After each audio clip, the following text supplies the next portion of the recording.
प्रगतिशील साहित्य की प्रमुख प्रवृत्तियाँ। प्रगतिशील साहित्य का संबंध हमारे राष्ट्रीय आंदोलन से बहुत गहरा है। आज़ादी का आंदोलन आधुनिक साहित्य की अब तक की सभी प्रमुख प्रवृत्तियों को प्रेरित और प्रभावित करता रहा है। प्रगतिवादी साहित्य को हम देशव्यापी आंदोलन भी कह सकते हैं। यूरोप में फांसीवाद के उभार के विरुद्ध संघर्ष के दौरान प्रगतिवादी आंदोलन का जन्म हुआ था और भारत जैसे औपनिवेशिक देशों के लेखकों और कलाकारों ने इसे राष्ट्रीय मुक्ति आंदोलन से जोड़ दिया।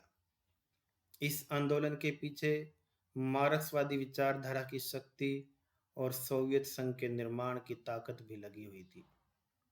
अंग्रेजी में जिसे प्रोग्रेसिव लिटरेचर कहते हैं, उर्दू में तरक्की पसंद और हिंदी साहित्य में प्रगतिशील साहित्य का नाम दिया गया।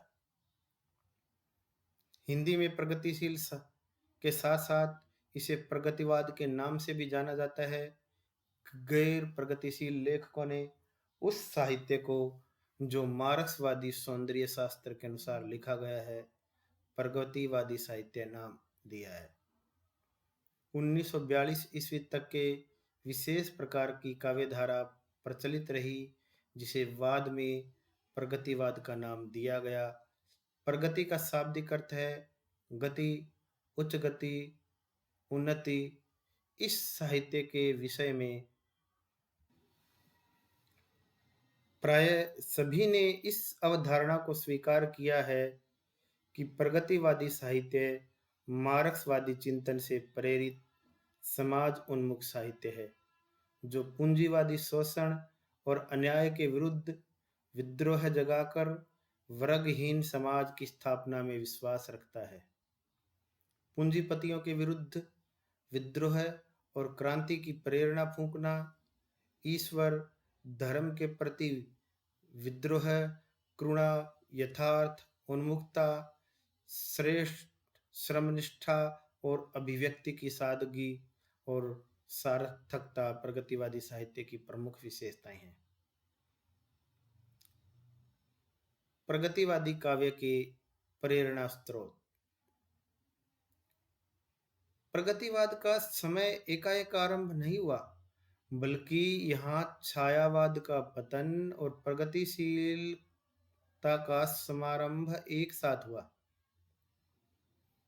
20वीं शताब्दी के आरंभ में औद्योगिक विकास के परिणाम स्वरूप भारत में पूंजीपति और सर्वहारा वर्ग की स्थापना हो चुकी थी। यह दोनों वर्ग अपने लाभ के लिए संघर्षरत रहते थे। वर्ग संघर्ष की चेतना ने मजदूर वर्ग को समाजवाद की ओर चलने के लिए प्रेरित किया। 1914 ईस्वी में मजदूर संगठित होने लगे और सन 1920 ईस्वी तक अखिल भारतीय ट्रेड यूनियन कांग्रेस की स्थापना हो गई। 20वीं शताब्दी के चौथे दशक में तो प्रति वर्ष बड़ी हड़ताल का आयोजन भी होने लगा। मजदूरों के साथ साथ किसानों की दरिद्रता, ऋणग्रस्तता, जमींदारों की शोषक वृत्ति, प्राकृतिक प्रकोप आदि ने भी भारतीय जनजीवन को मार्क्सवाद की ओर प्रेरित करने में नई दिशा प्रदान की। कार्ल मार्क्स और प्रगतिवाद। कार्ल मार्क्स ने अंग्रेजी शासनकाल की भारतीय समाज व्यवस्था की ओर प्रकाश डालते हुए लिखा था कि यह अंधविश्वास और रूढ़ियों तथा पुराने रीति रिवाजों की गुलाम बन गई है। इसका संपूर्ण गौरव नष्ट हो चुका है। इसकी ऐतिहासिक शक्ति समाप्त हो चुकी है। अंग्रेजी शासन के दृष्टिकोण पर मार्क्स ने व्यंग्य किया। मैं जानता हूं कि अंग्रेजी कारखानेदार केवल इसी उद्देश्य को सामने रखकर हिंदुस्तान में रेलवे बनवा रहे हैं कि उनके द्वारा कम खर्चे में अधिक कपास और दूसरा कच्चा माल अपने उद्योग धंधों के लिए निकाल सके। इस तरह की नीति से स्पष्ट प्रतीत होता है कि भारतीय समाज के शोषण के प्रति यहाँ की सामंती व्यवस्था ही नहीं, अपितु विदेशी शासन भी जिम्मेदार था।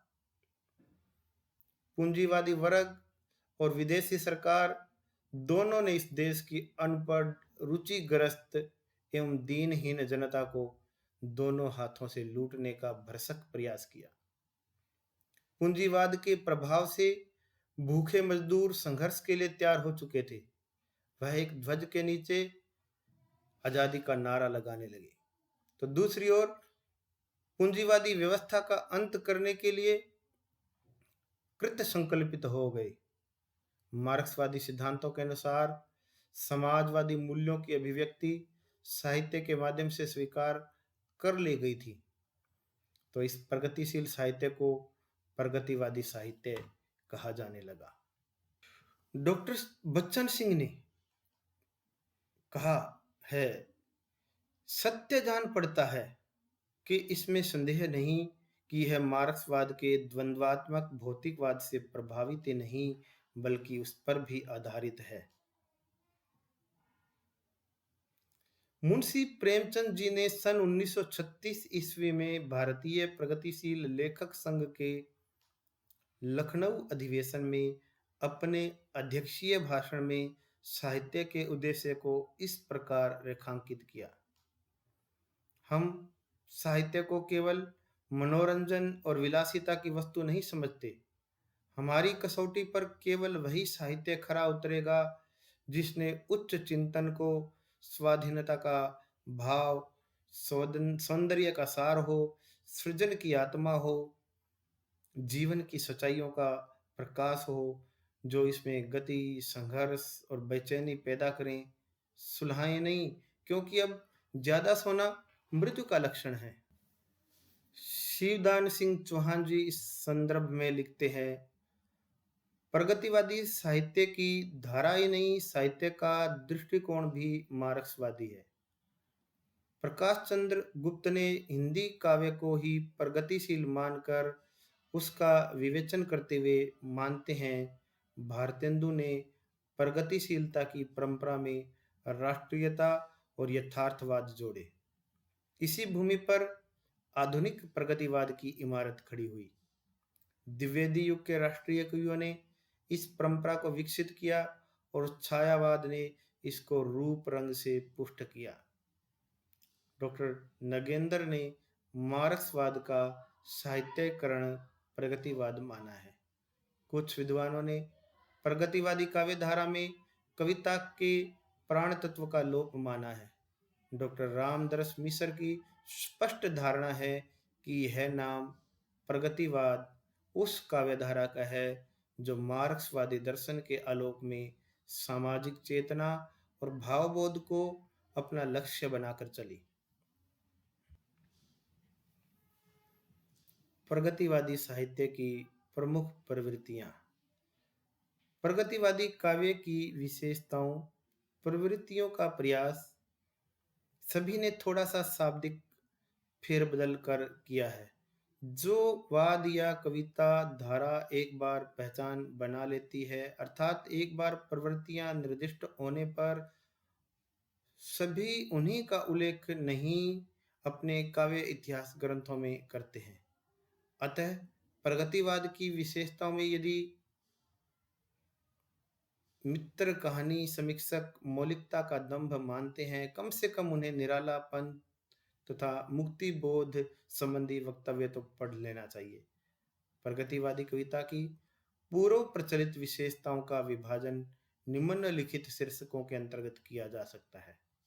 एक, वर्गीय समाज, शोषक शोषित वर्ग विभाजन। प्रगतिवादी कवियों ने मार्क्सवादी चिंतन को प्रमुखता दी है। वर्गीय समझ में यह अग्रणी है, इसलिए इनके काव्य का मूल स्वर शोषक शोषित वर्ग विभाजन है। इनका विश्वास है कि सामाजिक विषमता का मूल कारण असमान अर्थव्यवस्था है। पूंजी के कुछ हाथों में सिमट जाने से मानव में छोटे बड़े का भेद उत्पन्न हो गया है। पूंजी का संग्रह भी शोषित की प्रक्रिया पर आश्रित है। मजदूरों और किसानों के श्रम से उत्पन्न पूंजी में उनको उनका पूरा हिस्सा नहीं मिलता। साधन पर स्वामित्व रखने वाले व्यक्ति दूषित मार्गों से उत्पादन पर अधिकार कर लेते हैं। इस प्रकार मजदूर वर्ग शोषित बन जाता है। यह शोषण आर्थिक क्षेत्र में ही नहीं रहता, अपितु धर्म और समाज को भी प्रभावित करता है। शोषक वर्ग संपन्न होने के कारण समाज के सभी अंगों पर प्रभावी हो जाता है। यही कारण है कि शोषित जन आर्थिक, सामाजिक एवं धार्मिक दृष्टि